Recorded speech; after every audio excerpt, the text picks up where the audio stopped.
ସାପ ତ ବର୍ତ୍ତମାନ ବହୁତ ବାହାରୁଛନ୍ତି।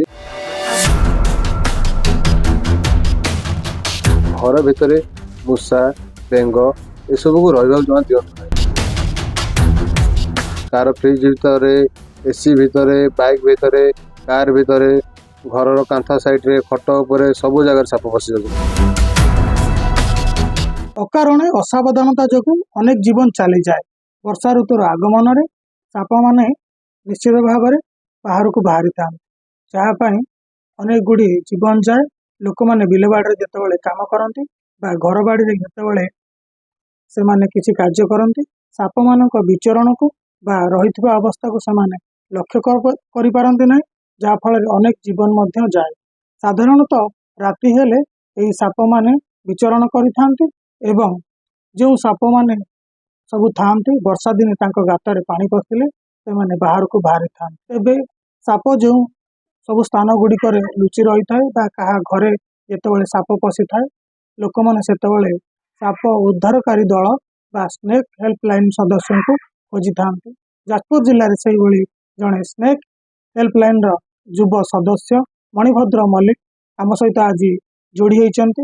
ସିଧାସଳଖ ଭାବରେ ତାଙ୍କ ସହିତ ସାକ୍ଷାତକାର କରିବା। ସ୍ୱାଗତ କରିବି ଆଜ୍ଞା ପ୍ରତିଦିନ ଟିଭିକି। ନମସ୍କାର, ମୁଁ ମଣିଭଦ୍ର, ସ୍ନେକ୍ ହେଲ୍ପଲାଇନ୍ର ସଦସ୍ୟ। ଦେଖିବା ବର୍ଷା ଦିନେ ସାପମାନେ ଯାହା ଦେଖିବା ଆଘାତ ଲୋକମାନଙ୍କୁ ହୋଇଥାଏ ଏବଂ ବର୍ଷା ଦିନେ ସାପର ମୃତ୍ୟୁ ମଧ୍ୟ ଅନେକ ଘଟିଥାଏ। ତାକୁ କିଭଳି ଭାବରେ ଲୋକମାନେ ବିରତି ଦେଇପାରିବେ, ସାପ କାମୁଡ଼ାରୁ ମୁକ୍ତି ପାଇପାରିବେ? ସାପ ତ ବର୍ତ୍ତମାନ ବହୁତ ବାହାରୁଛନ୍ତି, ତେଣୁକରି ଆପଣ ପ୍ରଥମେ ନିଜର ଘର ବାରି ଗୁଡ଼ିକ ସଫା ରଖନ୍ତୁ। ଯେମିତିକି ଆମର ବାଡ଼ି ବଗିଚା, ଘର ଚାରିପାଖ ବାରି ଗଛ ଲତା କିଛି ଫଳ ଫୁଲ ବଗିଚା ସବୁ ସଫା ରଖନ୍ତୁ। ସେକେଣ୍ଡ, ଘର ଭିତରେ ମୂଷା, ବେଙ୍ଗ ଏସବୁକୁ ରହିବାକୁ ଜମା ଦିଅନ୍ତୁ ନାହିଁ। ପୁରୁଣା ଜିନିଷ, ଘର ସିଡ଼ି ତଳ ଆଉ ଆପଣଙ୍କର ଘର ଚାରିକର ଯେମିତି ଫୁଲ ଗଛ ଏସବୁ କିଛି ବି ରଖନ୍ତୁ ନାହିଁ। ଘରରୁ 100 ମିଟର ଦୂରରେ, 200 ମିଟର ଦୂରରେ ରଖନ୍ତୁ। ତାପରେ ଆପଣଙ୍କର ଘର ଭିତରେ ଜୋତା ଷ୍ଟାଣ୍ଡ ଥିବ, ଜୋତା ଷ୍ଟାଣ୍ଡକୁ ଆପଣ ଘରୁ ଟିକେ ଛାଡ଼ି ରଖନ୍ତୁ। ଜୋତା ଷ୍ଟାଣ୍ଡ ସବୁବେଳେ ଚେକ୍ କରନ୍ତୁ। ଜୋତା ସକାଳୁ ସକାଳୁ ବୁଟ୍ ସୁ ପିନ୍ଧି ସ୍କୁଲ ଛୁଆ ଗଲାବେଳେ ତାକୁ ସବୁବେଳେ ସୁକୁ ଚେକ୍ କରିକି ତାକୁ ପିନ୍ଧାନ୍ତୁ।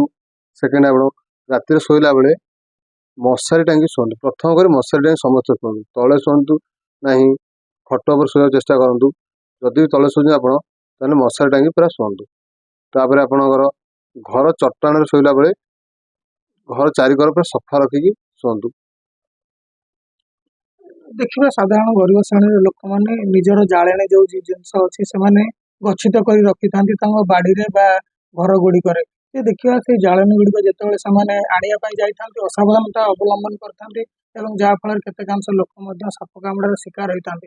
ତେବେ ଯେଉଁ ଗରିବ ଶ୍ରେଣୀର ଲୋକମାନେ ରହିଲେ କିଭଳି ସାପ କାମୁଡ଼ାରୁ ମୁକ୍ତି ପାଇପାରିବେ, କିଭଳି ରକ୍ଷା ପାଇପାରିବେ, ତାଙ୍କୁ ଯଦି କ'ଣ ସାବଧାନତା ସେମାନେ ଅବଲମ୍ବନ କରିବା ଉଚିତ?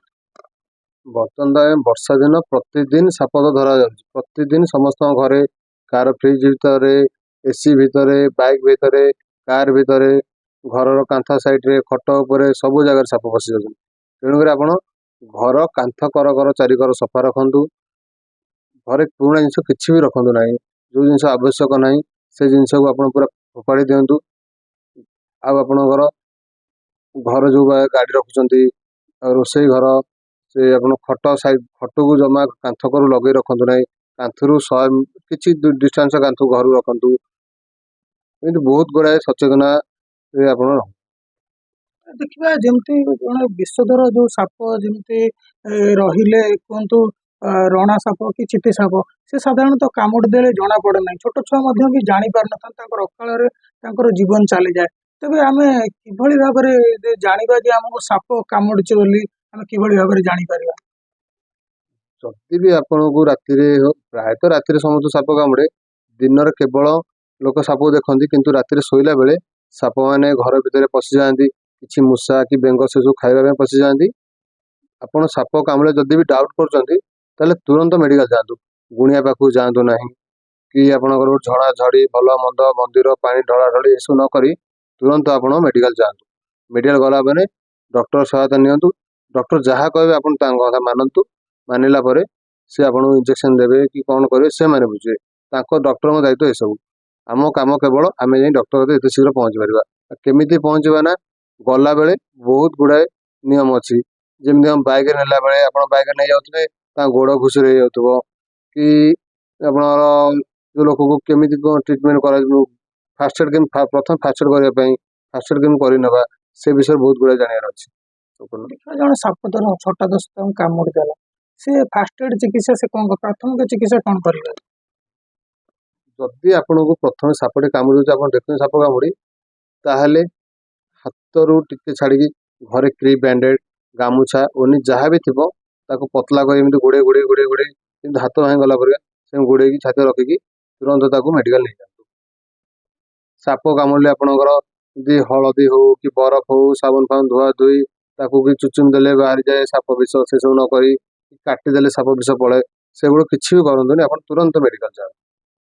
ଦେଖିବା ଆପଣ ତ ସାପ ଧରୁଛନ୍ତି, ଅନେକ ଗୁଡ଼ିଏ ଯୋଉ ପିଲାମାନେ ବି ଦେଖିବା କି ଲୋକମାନେ ସାପକୁ ଯୋଉ ଦେଖୁଛନ୍ତି ୟୁଟ୍ୟୁବରେ କି ହଉ କି ଫେସବୁକରେ ହଉ ସାପ ସହିତ ସେ ଧରିଲା ବେଳେ ଖେଳୁଛନ୍ତି, କିନ୍ତୁ ସାପ ଧରିବାର ନିୟମ ନ ଜାଣିକି ସାପ ସହିତ ନିଜ ଗୋଟେ ଭାଇରାଲ ହେବା ଚକ୍କରରେ ସେ ସାପକୁ ଧରିକି ମାନେ ତା ସହିତ ମାନେ ଅଲଗା ନେଗଲେନ୍ସି ଟାଇପର ତାଙ୍କୁ ସାପକୁ ବ୍ୟବହାର କରିଥାନ୍ତି, ତାଙ୍କୁ ଖେଚି ଦେବା ହଉ ଛେଡ଼ଖାନି ହଉ ଧରା ବି ହଉ ତାଙ୍କୁ ଧରିବା ଭୟରେ ମାନେ କିଛି ଗୋଟେ ଭିଡ଼ିଓ ପ୍ରଦର୍ଶନ କରିବା ଚକ୍କରରେ ସାପକୁ ସେମାନେ ଗୋଟେ ଅସୁରକ୍ଷିତ ଭାବରେ ସାପକୁ ଧରିବା ପାଇଁ ଚେଷ୍ଟା କରିଥାନ୍ତି, ଗୋଟେ ସାହସିକତା ଦେଖେଇବା ପାଇଁ।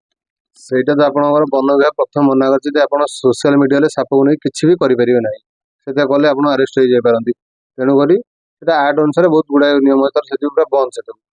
ପ୍ରଥମେ ଆପଣ ସାପ ସହିତ କିଛି ବି ଫଟୋ ଉଠାନ୍ତୁ ନାହିଁ, ଫଟୋ ଉଠେଇ ସୋସିଆଲ ମିଡ଼ିଆରେ ପୋଷ୍ଟ କରନ୍ତୁ ନାହିଁ, ପୋଷ୍ଟ କଲେ ପୁଣି ଆପଣ ଫରେଷ୍ଟର ଧରିବେ, ଭଲ ମନ୍ଦ ଦୁନିଆ ଗୁଡ଼ାଏ ନାହିଁ। ଆପଣ ସାପକୁ ଯଦି ଦେଖୁଛନ୍ତି ସାପଠୁ ବହୁତ ଦୂରେଇ ରୁହନ୍ତୁ, କାରଣ ସାପ ଏକ ବିଷଧର ଜନ୍ତୁ, କାମୁଡ଼ି ଦେଲେ ଆପଣଙ୍କର ଜୀବନ ଚାଲିଯିବାର ବହୁତ ଗୁଡ଼ାଏ ଚାନ୍ସ ଅଛି। ଦେଖିବା ସାପକୁ ଧରିବାକୁ ନେଇ ଆପଣଙ୍କର ଅଭିଜ୍ଞତା କେତେ ବର୍ଷ ରହିବ? ମୋର 12ରୁ 13 ବର୍ଷ ହେଇଗଲାଣି ସାପ ଧରୁଛି। ମୁଁ ସାପ ଧରିବା ପାଇଁ ମୁଁ ସାପ ବିଷୟରେ କିଛି ଜାଣିନଥିଲି। ମୋର ଜଣେ ଭାଉଜ ଜଣେ ସେ ସାପ କାମୁଡ଼ିଦେଲା, ତାଙ୍କ ଛୋଟ ଛୋଟ ଛୁଆ ଦୁଇଟା ଥିଲେ, ସେ ଭାଉଜ ସାପ କାମୁଡ଼ିଦେଲା ପରେ ସେ ଭାଉଜ ମରିଗଲେ ତାକୁ ମେଡ଼ିକାଲ ନ ନେବା ସେ ଗୁଣିଆ ପାଖକୁ ନେଲେ, ଯେ ଗୁଣିଆ ପାଖରେ ଗୁଡ଼ାଏ ସମୟ ପଡ଼ିଲା, 4ରୁ 5 ଘଣ୍ଟା ଏ ଗୁଣିଆ ସେ ଗୁଣିଆ ଏମିତି କରିକା ସେ ସମୟ ନଷ୍ଟ ହେଲା। ଯେତେବେଳେ ମେଡ଼ିକାଲ ପହଞ୍ଚିଲେ ସେ ଭାଉଜ ଯେତେବେଳେ ମରିଯାଇଥିଲେ, ତାଙ୍କର ବହୁତ ଛୋଟ ଛୋଟ ଛୁଆ ଦୁଇଟି ଥିଲେ, 2 ବର୍ଷ ଗୋଟେ ଛୁଆ ଥିଲା, ଆଉ ଗୋଟେ ପ୍ରାୟ 6 ମାସ 7 ମାସ ଥିଲା, ପୁଅ ଗୋଟେ ଝିଅ ଗୋଟେ, ସେ ଭାଉଜ ମରିଗଲେ। ତାପରେ ମୁଁ ଦେଖିଲି ସାପଟା କ'ଣ ସାପ ମୁଁ ବୁଝିପାରେ, ଛୋଟିଆ ସାପଟେ କ'ଣ କାମୁଡ଼ିଲା ଭାଉଜ ମରିଗଲେ। ତାପରେ ସାପ ବିଷୟରେ ଟିକେ ଟିକେ ଜାଣିଲି, ଜାଣିଲା ପରେ ଆମର ଯାଜପୁର ଜଣେ ମାନସ ସାର୍ ଥିଲେ, ତାଙ୍କ ସହିତ ଏମିତି ପରାମର୍ଶ କଲା ପରେ ସେଠୁ ସାପ ପାଇଁ ଟ୍ରେନିଂ ନେଲି, ଭୁବନେଶ୍ୱରରେ ଟ୍ରେନିଂ ନେଲି, ସ୍ନେକ୍ ହେଲ୍ପଲାଇନ୍ ଟ୍ରେନିଂ ନେଲି, ଟ୍ରେନିଂ ନେଲା ପରେ ବର୍ତ୍ତମାନ ସାପ ଧରୁଛି, ସାପ ନେଇ ସୁରକ୍ଷିତ ସ୍ଥାନରେ ଛାଡ଼ି ଦେଉଛି।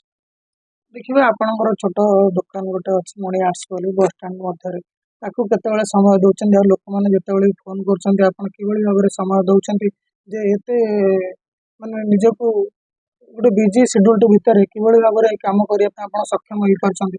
କ'ଣ ସବୁ ସାହାଯ୍ୟ ଆପଣ ଲୋଡ଼ନ୍ତି ଯେତେବେଳେ ଲୋକ ଆପଣଙ୍କୁ ଫୋନ କରନ୍ତି ଯେ ମୋ ଘରେ ସାପ ପଶିଗଲା, ଯଦି ବ୍ୟସ୍ତ ବିବ୍ରତ ହେଇକି ଲୋକମାନେ ଆପଣଙ୍କୁ ଫୋନ କରନ୍ତି, ଆପଣ ତାଙ୍କୁ କ'ଣ ପ୍ରାଥମିକ ଚିକିତ୍ସା ପାଇଁ ପ୍ରଥମେ କ'ଣ ସବୁ କାମ କରିବା ପାଇଁ ତାଙ୍କୁ ଫୋନ ମାଧ୍ୟମରେ କହିଥାନ୍ତି ଯେ ଆପଣ ସେଇ ସମୟରେ ଯାଇକି ପହଞ୍ଚିଲା ପର୍ଯ୍ୟନ୍ତ? ମତେ ଫୋନ ଆସିଲା ମାନେ ଆଜ୍ଞା ସ୍ନେକ୍ ହେଲ୍ପ କହୁଛନ୍ତି, ମୁଁ ଯାଜପୁର କହୁଛି, କହିକି ସାରିଲା ପରେ ସାପ କୋଉ ଜାଗାରେ ପଚାରୁଛି, ତାପରେ ସେ ଲୋକଙ୍କୁ କହୁଛି ଯେ ଆପଣ ସାପ ପାଖକୁ ଯାଆନ୍ତୁ ନାହିଁ, ସାପଠୁ ଦୂରେଇ ରୁହନ୍ତୁ, ଆଉ ତାକୁ ଟିକେ ଦୂରରୁ ଥାଇ ଲକ୍ଷ୍ୟଟେ ରଖିଥାନ୍ତୁ।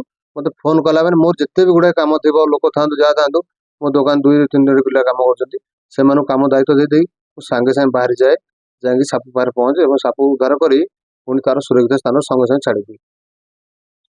ଦେଖିବେ ଆପଣ ଜଣେ ସ୍ନେକ୍ ହେଲ୍ପଲାଇନ୍ର ଭଲେଣ୍ଟିୟର ହିସାବରେ କାମ କରୁଛନ୍ତି, ନିଜର ଯୋଉ ପାରିଶ୍ରମିକ ଯୋଉ ଛାଡ଼ିକି ଦୋକାନ ଖଣ୍ଡେ କରୁଛନ୍ତି ତାକୁ ଛାଡ଼ିକି ଆପଣ ବାହାରେ ଆଉଟସାଇଡ୍ ମଧ୍ୟ ଯାଉଛନ୍ତି, ଯୋଉ ବିପଦକୁ ପକେଇକି ଜୀବନ ବଞ୍ଚଉଛନ୍ତି, କିଭଳି ଭାବରେ ମନରେ ରହିଥାଏ ଘର ପରିବାର ପ୍ରତି ଆଉ ନିଜ ପ୍ରତି ଆଉ ନିଜ ପିଲା ଛୁଆଙ୍କ ପ୍ରତି? ଯେତେବେଳେ ଗୋଟେ ବିଷଧର ସାପକୁ ଆପଣ ରେସ୍କ୍ୟୁ କରିବା ପାଇଁ ଯାଆନ୍ତି, ମନରେ କ'ଣ ନେଇକି ବାହାରନ୍ତି? ଯେତେବେଳେ ଗୋଟେ କଲଟେ ଆସିଲେ, ଗୋଟେ ଗାଡ଼ିଟେ ହଉ ଗୋଟେ ବାଡ଼ିଟେ ହଉ, ସାଙ୍ଗେ ସାଙ୍ଗେ ଆପଣଙ୍କର ଟର୍ଚ୍ଚଟେ ହଉ ଧରିକି ବାହାରି ଯାଆନ୍ତି, କ'ଣ ମନରେ ଚିନ୍ତା ଥାଏ? ଭୟ ତ ଆଜ୍ଞା ଲାଗେ, ହେଲେ ବି ବହୁତ ସାହସିକର ସହିତ ଆଉ ବହୁତ ଗୁଡ଼ାଏ ଆମର ରିସ୍କ ନେଇ ଧରୁଛୁ, ଯେମିତିକି କାଳେ ସାପ କାମୁଡ଼ିଲେ ଭଲ ନୁହେଁ। ତେଣୁକରି ସାପ ସହିତ ଆମେ କିଛି ବି ଫଟୋ ଭିଡ଼ିଓ ନ କରି ସାପକୁ ବହୁତ ସୁରକ୍ଷିତ ସହିତ ଧରି ତାକୁ ବ୍ୟାଗିଂ କରି ପୁଣି ଆଣିକି ସୁରକ୍ଷିତ ଜାଗାରେ ଛାଡ଼ି ଦେଉ। କୌଣସି ଜାଗା ତାର ଫଟୋ ଭିଡ଼ିଓ ଉତ୍ତୋଳନ ନ କରି ତାକୁ ଛାଡ଼ି ଦେଉ। ଯେଉଁମାନେ ବି ଭିଡ଼ିଓ କରୁଛନ୍ତି, ୟୁଟ୍ୟୁବ କରିବାକୁ ଚାହୁଁଛନ୍ତି, ସେମାନଙ୍କୁ ଅନୁରୋଧ କରୁଛୁ ସେମାନେ କିଛି ବି ନ କରି ଆପଣ ସାପ ସହିତ କିଛି ବି ଲାଗନ୍ତୁନି। ସାପକୁ ଦେଖିଲା ମାନେ ସ୍ନେକ୍ ହେଲ୍ପଲାଇନ୍ ଫୋନ କରନ୍ତୁ, ସ୍ନେକ୍ ହେଲ୍ପଲାଇନ୍ ସଦସ୍ୟ ପରାମର୍ଶ ନେଇ ସେମାନଙ୍କୁ କୁହନ୍ତୁ, ସେମାନେ ଆସିକି ଧରି ପୁଣି ତାକୁ ସୁବିଧାରେ ଛାଡ଼ିଦେବେ। ଦେଖିବା ବର୍ତ୍ତମାନ ଆପଣ ଯେତେବେଳେ ନିଜେ ଗୋଟେ ଉଚ୍ଚଶିକ୍ଷିତ ପ୍ରଶିକ୍ଷଣ ହେଲେ, ଆପଣ ହୁଅନ୍ତୁ ଆପଣଙ୍କ ଗୁରୁ ହୁଅନ୍ତୁ, ତାଙ୍କୁ ସାହାଯ୍ୟ ସହଯୋଗ ଲୋଡ଼ିକି ଅନେକ ଗୁଡ଼ିଏ ବି ଯେଉଁମାନେ ଅଛନ୍ତି ଯୁବପିଢ଼ି ତାଙ୍କୁ ମଧ୍ୟ ସାପ ଧରାର ଆପଣ ଟ୍ରେନିଂ କିଛି ନା କିଛି ମାତ୍ରାରେ ତାଙ୍କୁ ଦେଉଛନ୍ତି ବା ଶିଖଉଛନ୍ତି। କିଭଳି ଭାବରେ ସେମାନେ ଆଗ୍ରହ ପ୍ରକାଶ କରିକି ଆପଣଙ୍କ ପାଖକୁ ଆସୁଛନ୍ତି, ଯେଉଁମାନେ ବି ନୂତନ ଭାବରେ ସାପ ଧରିବାକୁ ଚାହୁଁଛନ୍ତି ବା ପରିବେଶ ସୁରକ୍ଷା କରିବା ପାଇଁ ଚାହୁଁଛନ୍ତି? ସେମାନେ ବି ଆଜ୍ଞା ଦେଖୁଛନ୍ତି ଯେ ମଣି ଭାଇ ସାପ ଧରୁଛନ୍ତି କି ସ୍ନେକ୍ ହେଲ୍ପଲାଇନ୍ ଗୋଟେ କ'ଣ ସଂସ୍ଥା ଗୋଟେ ଅଛି ଯିଏକି ସାପକୁ ବଞ୍ଚଉଛି, ଏତେ ଗୁଡ଼ାଏ ଜାଗାରୁ ଯାଇକି ରେସ୍କ୍ୟୁ କରୁଛି, ଲୋକ ବହୁତ ଲୋକମାନଙ୍କୁ ସାହାଯ୍ୟ କରୁଛନ୍ତି। ଆମେ ବି କରିବୁ, ଆମେ ବି ତାଙ୍କର ବି ଦେଖୁଛନ୍ତି ଏସବୁ, ଆମର ବି ଇଚ୍ଛା ହେଉଛି ଟିକେ ଆମେ ବି ଟିକେ ସାହାଯ୍ୟ କରୁ ଲୋକଙ୍କୁ, ଲୋକଙ୍କ ଘରୁ ସାପ ଟିକେ ଉଦ୍ଧାର କରୁ, ଲୋକଙ୍କୁ ଟିକେ ମାନେ କିଛି ନୂଆ ନୂଆ ଜିନିଷ କହୁନେ, ସାପ ନ ବାଡ଼େଇକି। ସାପ ମାନେ ଆମର ବହୁତ ଗୁଡ଼ାଏ ଉପକାରିତା, ସାପ ମାନେ ଶତ୍ରୁ ନୁହେଁ ଆମର, ସାପ ଗୁଡ଼ାଏ ବହୁତ ଆମର ଉପକାରିତା ଜିନିଷ ସାପ। ଯେମିତି ଚାଷବାସ କଲାବେଳେ ମୂଷା ଖାଇଦିଏ, ମୂଷା ସାପ ଖାଏ, ଏମିତି ଗୋଟେ ତାର ବହୁତ ଗୁଡ଼ାଏ ପ୍ରଣାଳୀ ଅଛି। ସେଥିପାଇଁ ଏମାନେ ସବୁ ଦେଖୁଛନ୍ତି, ନୂଆ ନୂଆ ମାନେ ଟ୍ରେନିଂ ନେଉଛନ୍ତି, ସେ ଟ୍ରେନିଂ ଭାଇମାନଙ୍କୁ ବି ଧନ୍ୟବାଦ ଯେ ଏତେ ବଡ଼ ରିସ୍କ କାମ କରିବାକୁ ସେମାନେ ବି ଚାହୁଁଛନ୍ତି। ତାଙ୍କର ଅଲଗା କାମ ସାରିକି ବି ସେମାନେ ଚାହୁଁଛନ୍ତି ଆମେ ଟିକେ ଟ୍ରେନିଂ ନେବୁ, ଆମେ ଟିକେ ସ୍ନେକ୍ ହେଲ୍ପଲାଇନ୍ ସଦସ୍ୟ ସହିତ ମିଶିବୁ, ଆମେ ବି ଟିକେ ନୂଆ ନୂଆ ମାର୍ଗଦର୍ଶକ ଚାହିଁବୁ।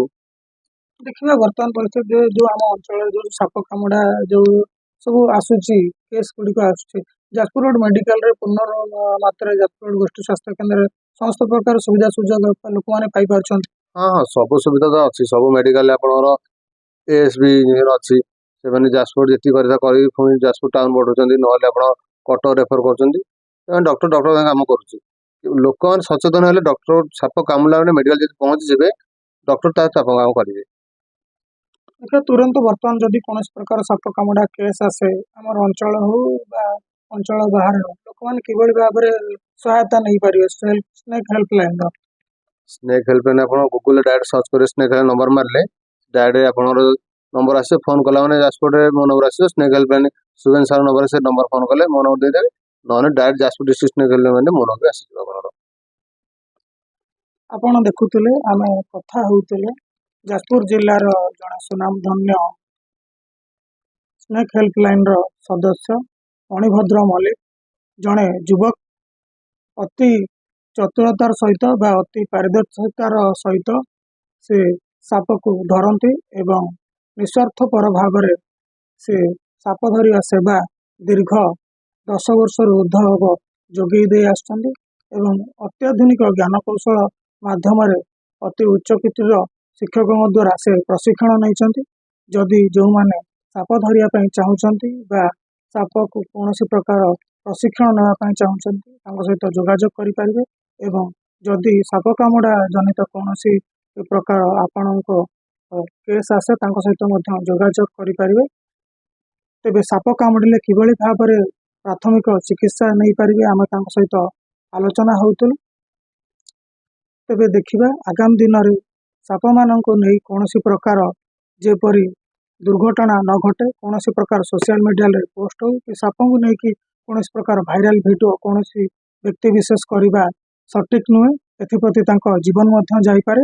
ଯଦି ଆପଣଙ୍କ ଘର ପରିବାର ସଫାସୁତୁରା ରଖୁଛନ୍ତି ତେବେ ସାପ କାମୁଡ଼ାରୁ ଆପଣ ମଧ୍ୟ ବର୍ତ୍ତି ପାରିବେ। ଆପଣ ଦେଖୁଥିଲେ କିଭଳି ଭାବରେ ସାପ କାମୁଡ଼ିଲେ ଆପଣ ପ୍ରାଥମିକ ଚିକିତ୍ସା ବା ପ୍ରିକସନ୍ ନେଇପାରିବେ। ଆମ ସହିତ ଥିଲେ ଯାଜପୁର ଜିଲ୍ଲାର ମଣିଭଦ୍ର ମଲ୍ଲିକ, ଯାଜପୁର ଚକ୍ରଧର ଦାସ, ପ୍ରତିଦିନ।